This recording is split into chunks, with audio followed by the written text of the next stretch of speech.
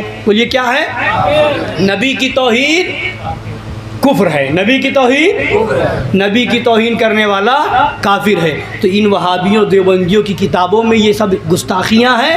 تو یہ کوئی ہماری ذاتی لڑائی نہیں ہے، بتانے کا مطلب یہ ہے، خلاصہ یہ ہے کہ حقیقت یہ ہے کہ اپنا ایمان بچائیے، مرنا سب کو ہے۔ اب میں نے پہلے کہہ دیا، کھل کے بتا دیا کہ بے نمازی کی بخشش ہے، غیر روزے دار کی بخشش ہے، داڑھی منڈے کی بخشش ہے، اور حج فرض ہونے کے بعد نہ کرے تب بھی اس کی بخشش ہے۔ ایمان والا ہے تو بخشش ہے، گنہگار ہے اللہ چاہے گا تو سزا دے کے جنت میں بھیجے گا، چاہے گا تو بغیر سزا کے جنت میں بھیج دے گا، یا نبی کی شفاعت میں جنت میں جائے گا۔ مگر اگر گستاخ رسول ہے یا اس کا ساتھ دینے والا ہے، اس سے تعلق بنانے والا ہے، تو اس کی کوئی بخشش نہیں ہے۔ اس لیے میں نے پہلے ہی کہا کہ نمازی بعد میں بنو، عاشق رسول پہلے بنو، حاجی بعد میں بنو، عاشق رسول پہلے بنو۔ یہ ہے تمام بزرگان دین کا پیغام، یہی ہے غوث اعظم کا پیغام، یہی ہے غریب نواز کا پیغام، یہی ہے صابر پاک کا پیغام، یہی ہے مخدوم پاک کا پیغام، یہی ہے مدار پاک کا پیغام۔ سارے بزرگوں کا یہی پیغام ہے۔ اگر اس پر قائم رہیں گے تو 11ویں کام آئے گی، 12ویں کام آئے گی، یہ عرس کرنا کام آئے گا، نیاز و فاتحہ کرنا کام آئے گا۔ اور اگر ادھر بھی رہے ادھر بھی رہے تو پھر یہی صلح کلیت ہے۔ اور صلح کلیت کا معنی کچھ لوگ پوچھتے صلح کلی کا مطلب کیا؟ صلح کلی کا مطلب کیا پوچھتے نا، صلح کلی کس کو کہتے ہیں؟ تو آپ اپنی زبان میں سمجھ لیجئے، بتا دیں۔ بولے سنیں، کسی کو برا بھی لگ سکتا ہے، برا تو نہیں لگے گا؟ بولیے برا تو نہیں لگے گا؟ اگر لگے گا بھی تو دوبارہ نہیں بلائیں گے، بس اتنا ہی تو ہے نا۔ تو صلح کلی اپنی زبان میں سن لیجئے، ایک ہوتا ہے مرد اور ایک ہے عورت، ایک مرد ایک، اور جو نہ مرد میں ہو نہ عورت میں وہ کیا ہے؟ بولئے کیا ہے؟ وہی اسی کو مخنث ہجڑا کہا جاتا ہے، جو نہ مرد میں نہ عورت میں۔ کبھی وہ مرد کی صورت بنا لے، مرد میں آ جائے، اور کبھی عورت کا لباس پہن کے عورتوں میں گھس جائے، تو اس کا پہچاننا بڑا مشکل ہے۔ تو بس سمجھ لو وہی صلح کلی ہے، جو سنیوں میں بھی جائے دیوبندیوں میں بھی جائے، ایک طرف ہو جاؤ، سنی بن جاؤ اور اعلان کر دو میں وہ سنی ہوں جمیل قادری، مرنے کے بعد میرا لاشا بھی پڑھے گا الصلاۃ والسلام۔ ایسے سنی بنو، ایسے سنی بنو کہ زندہ رہو تو سلام پڑھو، زندہ رہو تو سلام پڑھو، فجر میں پڑھو، ظہر میں پڑھو، عصر میں پڑھو، مغرب میں پڑھو، عشاء میں پڑھو، جمعہ میں پڑھو، صبح پڑھو، شام پڑھو۔ پڑھتے پڑھتے ایسی عادت بنا لو کہ مرنے کے بعد لاشا بھی پڑھتا جائے الصلاۃ والسلام، الصلاۃ والسلام۔ ایسے سنی بنو۔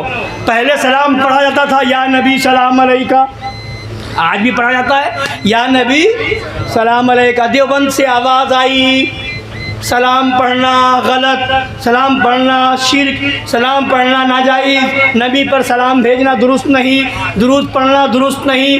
تو اعلیٰ حضرت نے قلم اٹھایا اور فرمایا ابھی تک پڑھا جاتا تھا یا نبی سلام علیکہ، یا رسول سلام علیکہ، اب ایک لفظ میں ایک بار سلام تھا، تو کہہ رہا یہ غلط، تو اب ایک بار نہیں، ہم ایک بار میں لاکھوں سلام پڑھیں گے مصطفیٰ جان رحمت پہ، لاکھوں سلام شمع بز میں ہدایت پہ، لاکھوں سلام. تو کہتا درود نہ پڑھے، اب ایک بار میں ہم کروڑوں درود بھیجیں گے. کعبے کے بدر الدجا تم پہ کروڑوں درود، کعبہ کے شمس و دعا تم پہ کروڑوں درود. اور اعلان کر دو جان ہے عشق مصطفیٰ، روز وضو کرے خدا، جس کو ہو درد کا مزہ ناز دوا اٹھائے کیوں. جہاں کوئی منع کرے تو بڑھا دو، جہاں کوئی منع کرے. ایک سلام پڑھا جاتا تھا، اعلیٰ حضرت نے لاکھوں سلام کر دیا. ایک بار درود پڑھا جاتا تھا، اعلیٰ حضرت نے کروڑوں درود بتا دیا. اب جب کوئی 11ویں کیوں کرتے ہو تو کہتے کیوں کرتے ہیں، ابھی ایک بار کرتے تھے، ہر مہینے کریں گے، ہر مہینے کریں گے. اور اگر اعتراض کرو گے ہم کرتے جائیں گے تم جلتے جاؤ، تم چڑھو گے ہم چڑھائیں گے، مگر غوث اعظم سے اپنا تعلق ختم نہیں کریں گے. اس لیے کہ ہمارا عمل اس لائق نہیں کہ ہم اس پہ بھروسہ کر لیں. بولے کوئی ہے نماز پڑھ کے یہ سوچ لے کہ ہماری نماز ہمیں بخشوا لے گی؟ کوئی یہ ہے کہ حج کر کے آ جائے کہ ہمارا حج بخشوا لے گا؟ زکوٰۃ دے کر کے یہ سوچے کہ زکوٰۃ بخشوا لے گی؟ کوئی نہیں یہ دعویٰ کر سکتا. ارے ہم اور آپ کیا ہیں؟ مفتی اعظم ہند اعلیٰ حضرت کے شہزادے فرماتے ہیں میرے اعمال کا بدلہ تو جہنم ہی تھا، میرے اعمال کا بدلہ تو جہنم ہی تھا، میں تو جاتا میرے سرکار نے جانے نہ دیا. تو بتا کیا چلا کہ ہمارے اعمال اس لائق نہیں کہ ہم بھروسہ کر لیں نماز بخشوا لے گی، روزہ بخشوا لے گا، حج بخشوا لے گا. پتہ نہیں یہ قبول ہے کہ نہیں. اور انشاءاللہ غوث اعظم کو وہ پاور ہے، غریب نواز کو وہ پاور ہے، اعلیٰ حضرت کو وہ اللہ کے مقدس ولی ہے اور وہ پاور ہے. نبی کی بارگاہ سے وہ پاور ملا ہے کہ نبی بھی شفاعت کریں گے اور نبی ان سب کو اجازت دیں گے، یہ سب شفاعت کریں گے. قادریوں کی شفاعت غوث اعظم کریں گے، چشتیوں کی شفاعت غریب نواز کریں گے، سہروردیوں کی شفاعت شہاب الدین سہروردی کریں گے، نقش بندیوں کی شفاعت خواجہ بہاؤالدین نقش بند کریں گے. انشاءاللہ جو سچے مداری ہیں ان کی شفاعت زندہ شاہ مدار کریں گے، جو سچے وارثی ہیں ان کی شفاعت وارث پاک کریں گے، جو سچے صابری ہیں ان کی شفاعت صابر پاک کریں گے، اور جو سچے رضوی ہیں ان کی شفاعت اعلیٰ حضرت کریں گے، اور جو سچے نوری ہیں ان کی شفاعت مفتی اعظم کریں گے، اور جو سچے حشمتی ہیں ان کی شفاعت سرکار مظہر اعلیٰ حضرت کریں گے، جو سچے مشاہدی ہیں ان کی شفاعت مشاہد ملت کریں گے، اور جو سچے ادریسی ہیں ان کی شفاعت شہر ہندوستان کریں گے انشاءاللہ. اس لیے عمل میں کمی ہو سکتی ہے، بخشش اس پر نہیں، بخشش ایمان پر ہے، عقیدے پر ہے. عقیدہ مضبوط کیا جائے، ایمان کو مستحکم بنایا جائے، یہی سب سے بڑھ کر کے بخشش کا ذریعہ ہے. اگر یہ صحیح ہے تو انشاءاللہ بخشش ہے، اس میں کمی آ گئی تو کوئی بخشش نہیں. انشاءاللہ تعالیٰ پھر ملاقات ہوگی، بات ہوگی. السلام علیکم ورحمۃ اللہ.